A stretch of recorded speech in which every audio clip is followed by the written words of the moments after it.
Well, I think you're right. I think it's the ones who wake up in the morning and start yelling and screaming about gay rights. I mean, what do?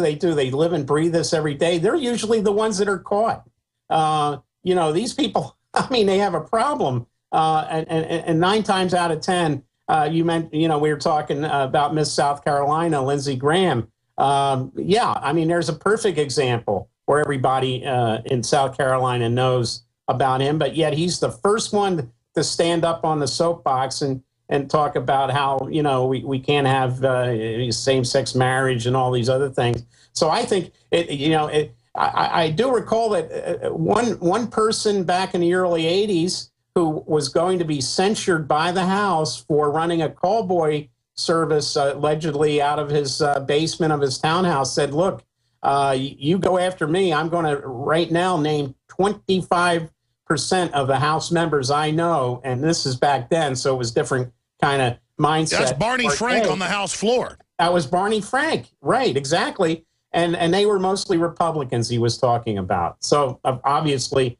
that, you know, there was no interest in pursuing that to any sort of... Well, that's my issue, though. They don't indict him, but they indict Hastert. Is this then, do you think, or do you know, a war, a blackmail war to get the Republicans to go along with stuff? Because they don't need to. The Republicans are doing whatever they're told. Well, I'm afraid that with all the powers that NSA has to do fishnet trawling of mega data, bulk data, that this is the type of thing that can result from that they go on fishing expeditions. And if they find, remember, they got Hastert really for failing to report currency transactions. First he took out $50,000 from bank accounts, and then he kept it under the $10,000 threshold. If you go over 10,000, there's an automatic report made under federal banking regulations to the federal government, to the IRS and others. But if NSA is trolling everybody's bank accounts and transactions, email, what have you, yeah, they can get this information. So I'm wondering whether we're going to see a lot more of this because of the NSA power to eavesdrop. Yet some of these congressmen that are in jeopardy and extremists are the biggest supporters of expanded NSA wiretapping and collection powers. Yeah, what was it our guest said yesterday, Joel Skousen? Evil always carries with it the seeds of its own destruction.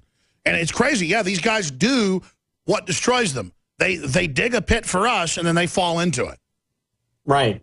They're not thinking ahead. That's for sure, because they're the ones that have the most to lose. Because even after they leave Congress, what happens? They become lobbyists in many cases for foreign governments. That stuff is all fair game for the NSA. That's right. Once they work for a foreign government, it's open to be spied on. Absolutely. Well, that's another thing. How does Hillary take money from dictators at the State Department through her foundation to then let them have billion-dollar weapon systems? That is just so over the top, cut and dry. Right, and look, she even took money from the FIFA, the World Cup sponsoring organization. They, of course, indicted several officials. See, what is that about? I mean, you've got just incredible crime going on all over the country, banks laundering hundreds of billions, running the aircraft, running white slavery rings, and they're going to harass the soccer commission. Yeah. No banker was indicted as a result of that settlement that announced by the new Attorney General, Loretta Lynch. Yeah, $5.8 billion to steal trillions. Right, they go after non-U.S. citizens, are going to extradite them to the United States. I think that has to do with the fact in 2018, Russia is going to be the host of the World Cup, and Palestine recently asked FIFA to expel Israel because Israel has interfered with the Palestinian FIFA team's ability to play soccer in their home territory. So it may be some retaliation against FIFA for that. And I wouldn't put that past this administration. After all, what we've seen them do in rattling the sabers against Russia and now China, I don't know. Obama, if he doesn't have much to do before he leaves office, he ought to just identify all the neocons that stayed in this administration from the past one and fire the lot of them, get rid of all of them, because they're putting this country and the world in jeopardy as a result of these policies. Well, Putin is coming out and saying that it's basically to screw up. They're hosting the World Cup. And that's really what this all comes down to, is a war on Russia. And again, I don't lionize Putin, but I'm not into starting fights. And the West and Soros is starting the fight, and then Soros has the nerve to run around and whine and go, don't start World War III when he's bragging on Fareed Zakaria on CNN that he, quote, basically toppled Ukraine. Yeah, Soros sees a way to make money if there's a war with China or Russia. He's now trying to overthrow the government of Macedonia the same way he did it in Ukraine. And that you know, playing around with the Balkans. Remember what happened 101 years ago in the Balkans? Sarajevo, assassination. World War I.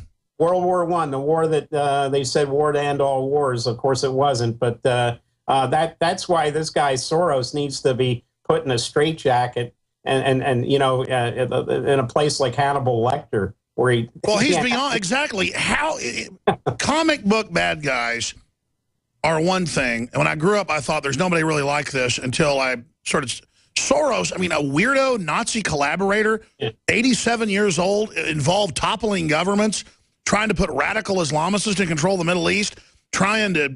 I mean, he is a horrible person. He's the perfect James Bond villain. I don't know which one he would be, whether it be Blofeld or Goldfinger or Carver, but he's probably a mixture of all of them put together. But you know, his name is Georgie Schwartz. He adopted George Soros. Soros, it's spelled backwards and forwards the same way. God, Ian Fleming missed out on this guy as a villain. Let's get into ISIS. We got one more segment. I really appreciate your time. Wayne Madsen, investigative journalist who broke the Hastert news. Gosh, 9 years ago. That's up on Infowars.com. Spread that around. Flashback, investigative journalist broke ex-speaker Hastert's blackmail sex scandal in 2006. Read the excerpts there. Wayne, ISIS, I mean, this is so naked. How's it going for ISIS? How's it going for Saudi Arabia? And can they keep it hidden from the public that NATO's running the whole deal? Well, the group Judicial Watch managed to get a hold of this declassified Defense Intelligence Agency message, which basically from 2012 it states that the Western powers, the Gulf states and Turkey should all support these radical Syrian groups to bring down Assad. They talked about who they were: Al-Qaeda in Iraq, which became ISIL or ISIS, the Muslim Brotherhood, and the other Syrian rebel group. They call it the Salafist or the Salafists. Yes, yeah, thank you. The Salafists, and they're basically Wahhabis who toe the Saudi Wahhabist line. So here we have a proof that the U.S. was responsible for this. John Brennan is the real godfather of ISIL. Here's a guy who was a former CIA station chief in Riyadh, Saudi Arabia, is very much a pro-Saudi person. And there are reports that he visited Mecca, which you can only really do if you're a personal guest of the Saudi king or you're a convert to Islam. And I think there was a former FBI agent who said, yes, Brennan did convert to Islam. And we know that he Stay there. Let's break it down. This is so bombshell, folks. If you don't understand, somebody's risking their life to give Judicial Watch. Judicial Watch is risking getting arrested. They arrest whistleblower groups now. I mean, I'd be scared to put it out if I got something like that. I would. Defense intelligence that our government put Al-Qaeda in charge over there. I mean, that's big. That's proof. Communist China. Wayne Madsen, of course, and many others at the tip of the spear exposing that. Now Bloomberg reported today, declassified, U.S. saw Islamic State coming. Let it take Ramadi. What did we tell you weeks ago? They're arming them. The Iraqi government's caught them. They're led by foreign commandos. They've been trained by NATO, U.S., Israeli, and other troops. And folks, no, I'm not anti-Israel. I'm not anti-Turkey. I'm not anti-anybody. But, man, any government that helps Al-Qaeda murder Christians, and these Salafists, same group, it's crazy. It just shows how evil our government is. Peaceful Christians by the hundreds of thousands are being displaced. Tens of thousands are being killed. Libya is a failed state. I want to get into that with Wayne Madsen in the last few minutes here with him. But first, Wayne, I saw on your website you got something pretty neat happening next Friday. In fact, if I had enough reporters, or if you can get somebody, you're going to be working with us soon, I'd have them walk with you live with a Skype feed and carry the feed on the nightly news at least, or a recording of it, or parts of it on the live show. You're doing something really exciting as a historian, and not just a former NSA guy and reporter, with a spy walking tour. Tell us about that. Well, on Friday, the 5th of June at 9:30, gathering at the National Press Club at the corner of 14th and F Streets in downtown D.C., we're going to have a spy and scandal walking tour of the downtown area to mark the 10th anniversary of my website. I can't believe I've been doing this long, but the Hastert story brought it all back. That was 2006, the second year of the website. So we'll be hitting a lot of the places that I've written about, and if there's time, we'll even go walk by the law firm of Dickstein Shapiro, which is Dennis Hastert's law firm, which apparently he's resigned from their government practices branch yesterday. So there's many scandals within a few blocks of the National Press Club and the White House, which is 2 blocks away. So it should be a pretty good time. Yeah, see, and if we were a free country, this would be on Nightline. And we get top ratings, too. I mean, telling the truth also gets ratings, but they won't let you do it because it would destroy their whole criminal system. But it's all coming to an end. What do you make of even Bloomberg reporting that basically the U.S. is working with al-Qaeda to take over Iraq? I mean, this is insane, and take over areas of Syria. No, it was clear. This whole operation was it started with getting rid of Saddam, and then Gaddafi in Libya, and now Assad in Syria, Yemen, now a mess, a civil war. All those governments were secular, and now we run the risk of them being replaced by these Salafist regimes, where, as you say, they not only kill Shias, other Sunni Muslims, Christians, and other minorities, but also destroy antiquities, priceless, irreplaceable World Heritage sites. Execute women if they get caught not wearing gloves. I mean, give me a break, man. Our government's funding people that sexually mutilate women and make them wear gloves. I mean, I'm done.